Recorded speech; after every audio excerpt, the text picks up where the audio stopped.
నమస్తే welcome to KK news నేను శ్రీదేవి మూడోసారి ప్రధానిగా నరేంద్ర మోడీ ప్రమాణ స్వీకారం చేయనున్నారు ఆయనతో పాటు 60 మంది మంత్రులు ప్రమాణం చేస్తారని తెలుస్తోంది ఇక ఏపీ నుంచి ఎవరికి మంత్రి పదవులు దక్కుతాయా అన్న చర్చ బలంగా జరుగుతుంది టీడీపీ నుంచి ఎవరికి ఛాన్స్ ఇస్తారు జనసేన నుంచి ఎవరికి అవకాశం దక్కుతుంది ఇలా రకరకాల చర్చ నడుస్తోంది అయితే తెలుగుదేశం పార్టీ నుంచి నలుగురికి జనసేన నుంచి ఒకరికి మంత్రి పదవి ఖాయమని తెలుస్తోంది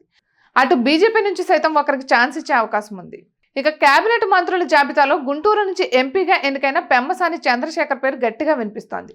ఈయన అమెరికాలో బడా పారిశ్రామికవేత్త నామినేషన్ దాఖలు సమయంలో తన పేరిట వేల కోట్ల ఆస్తులు ఉన్నాయని అఫిడవిట్లో పేర్కొన్నారు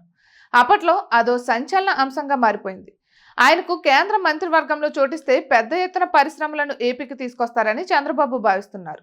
ఇక గుంటూరు నుంచి గెలిచిన ఈయన కమ్మ సామాజిక వర్గానికి చెందినవారు ఇక రెండో కేబినెట్ మంత్రి శ్రీకాకుళం ఎంపీ కింజరపు రామ్మోహన్ నాయుడు శ్రీకాకుళం నుంచి హ్యాట్రిక్ కొట్టారు రామ్మోహన్ నాయుడు దివంగత కింజరపు ఎర్రం నాయుడు కుమారుడు మంచి వాగ్దాటితో పాటు అధినేత చంద్రబాబుకు ఇష్టమైన యువ నాయకుడు పైగా బీసీ వర్గానికి చెందినవాడు అందుకే ఆయనకు కేంద్ర మంత్రి పదవి ఇస్తారని తెలుస్తోంది ఇక టీడీపీ నుంచి మూడో పేరు వేమిరెడ్డి ప్రభాకర్ రెడ్డి ఈయన సైతం బడా పారిశ్రామికవేత్త ఎన్నికలకు ముందు టీడీపీలో చేరారు వైసీపీకి ఆర్థికంగా అండగా ఉండేవారు ఈయన టీడీపీలో చేరిన తర్వాతే నెల్లూరులో టీడీపీ స్వీప్ చేసింది ఖచ్చితంగా ఈయన రాష్ట్ర ప్రయోజనాలకు పనిచేస్తారని చంద్రబాబు నమ్మకంతో ఉన్నారు అందుకే ఈయనకు సైతం ఛాన్స్ ఇస్తారని తెలుస్తోంది చివరిగా రాయలసీమ కోటాలో అనంతపురం ఎంపీ అంబికా లక్ష్మీనారాయణకు అవకాశం ఇస్తారని తెలుస్తోంది బలమైన వాల్మీకి సామాజిక వర్గానికి చెందిన నేత కావడంతో ఆయన పేరును పరిగణలోనికి తీసుకున్నట్లు తెలుస్తోంది